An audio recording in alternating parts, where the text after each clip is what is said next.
సముద్రంలో ఒంటరి పక్షి చాలా ప్రశాంతంగా ఉంది. చూసి చాలా మంది జలస్ అవుతున్నారు. నేను మాత్రం ఒంటరి పక్షి వీడియో తీసి లాంగ్ వీడియో పెట్టున్నాను. నచ్చితే చూడండి, చాలా బాగుంది ఒంటరి పక్షి కథ.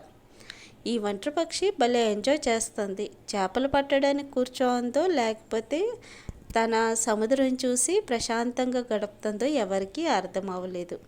నాకు మాత్రం తను చాలా హ్యాపీగా ఉందని అనిపించింది ఒంటరి పక్షి. నచ్చితే చిన్నగా లైక్ చేయండి ప్లీజ్. సబ్స్క్రైబ్ చేసేసుకోరు. చాలా వీడియోస్ పెట్టాను, మీ సపోర్ట్ దొరికితే ముందుగా వెళ్తాను. అయితే సముద్రంలో చేపల పట్టణాలకి వల వేస్తున్నారు. చేపల కన్నా పాలిథిన్లే ఎక్కువగా దొరుకుతాయి. పాపం కదా, వాళ్ళ టైం చాలా వేస్ట్ అవుతుంది.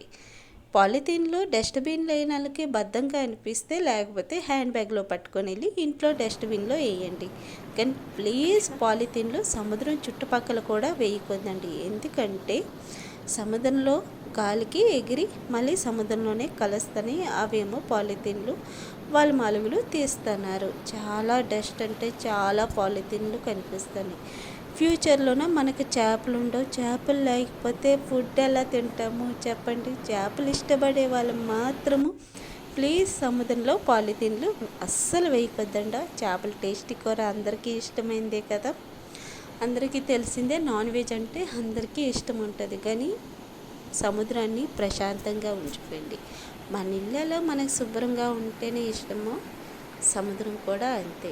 అందరూ ప్రశాంతం కోసం వెళ్తారు. అందరికీ తెలుసు కానీ ఎవరూ పాటించరు. Thank you.